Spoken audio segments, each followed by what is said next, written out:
আসসালামু আলাইকুম। আশা করি সবাই ভালো আছেন। সবাইকে ঈদ উল ফিতরের শুভেচ্ছা জানাচ্ছি।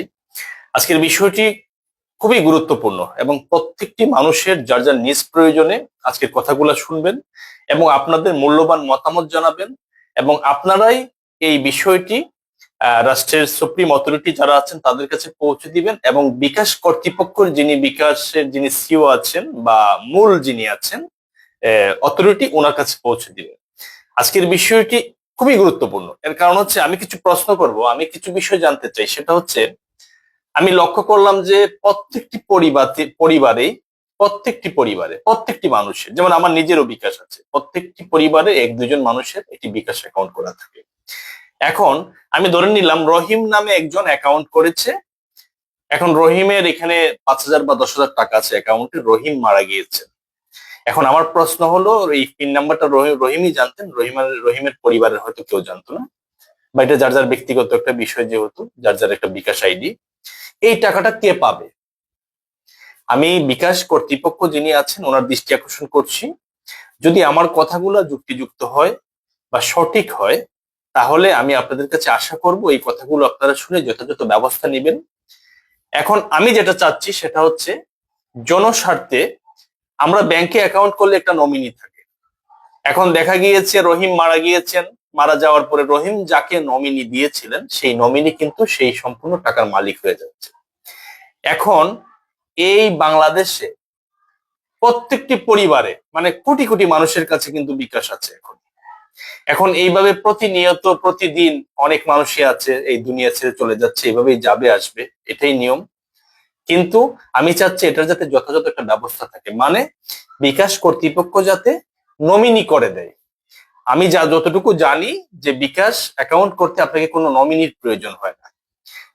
এটা বিষয়গুলো শুনে যাতে বিকাশ কর্তৃপক্ষ প্রত্যেকটি অ্যাকাউন্টের সাথে একটি নমিনি এড করে দেয় এবং নমিনির একটি মোবাইল নাম্বার থাকে, তাহলে আমি মনে করি যে এখানে আমরা গ্রাহক যারা আছি গ্রাহকগুলা প্রতারিত হবে না এবং তার যে সঞ্চিত টাকা বা তার যে জরুরি প্রয়োজনে যে টাকাটা অনেকেই আছে বিকাশের টাকা রাখে, তাহলে কোনোভাবেই তার টাকাটি নষ্ট হলো না। অথবা আমার কাছে মনে হচ্ছে যে যদি রহিম মারা যান, মারা যাওয়ার পরে কিন্তু এই টাকাটা কিন্তু আর কেউ পাচ্ছে না, এটা বিকাশ কর্তৃপক্ষ মালিক হয়ে যাচ্ছে। আর আমাদের দেশ এমন একটি দেশ, এই দেশে এরকম না যে আপনার গচ্ছিত বা সঞ্চিত সম্পত্তি আপনি কোথাও রেখেছেন আর সেই কোম্পানি আপনাকে ডেকে এনে দিবে যে রহিম তো মারা গিয়েছেন, রহিমের ছেলে এখন করিম আছেন, আপনি এটার মালিক। এটা কখনোই বলবে না। আর এটা বিকাশ কর্তৃপক্ষ হয়তো আমার এই কথাগুলো শুনে আপনারা একটা কথা বলতে পারেন যে এখানে যে এনআইডি দিয়ে বিকাশটি করা আছে করিম মারা যাওয়ার পরে তো উত্তরাধিকার সূত্রে করিমের ওয়ারিশ মালিক হয়ে যাবে অটোমেটিকলি। জি না, আমি এই কথাটি আমি নিচ্ছি না। যদি আপনারা এটা বলেন তাহলে এটার সাথে আমি প্রতিবাদ করছি এবং আমার দ্বিমত আছে। দ্বিমতটা হচ্ছে এই জায়গায়, আমার কথা হচ্ছে স্পষ্ট আমরা ক্লিয়ার থাকবো। এইখানে উত্তরাধিকারী সূত্রে মালিক হবে আমি এটাতে যাব না।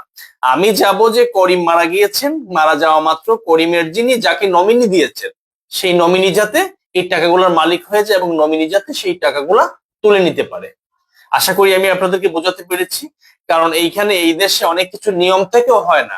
আর সেই জায়গা থেকে আমি এই কথাটা এই জন্য বলছি, বিকাশ কর্তৃপক্ষের একজন লোকের সাথে আমি কথা বলেছিলাম, উনি আমাকে এই যুক্তি দেখিয়েছেন, হ্যাঁ, যে এটা তো অটোমেটিকলি উনি মারা গেলে ওনার ওয়ারিশ যারা আছে তারা মালিক হয়ে যাবে, ওয়ারিশরা আসলে তারা চাকরি পেয়ে যাবে। এটাতে আমি একমত না, এটাতে আমি দ্বিমত পোষণ করছি। আশা করি এই বিষয়টি জনস্বার্থে প্রত্যেকটি মানুষের ব্যক্তিগত প্রয়োজনে বিষয়টি অবশ্যই শেয়ার করে সবার মাঝে ছড়িয়ে দিবেন।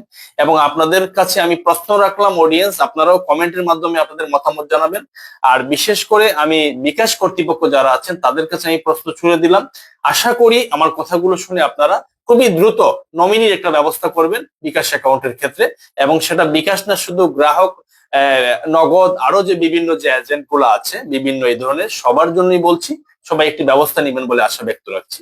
সবাই ভালো থাকবেন। আসসালামু আলাইকুম।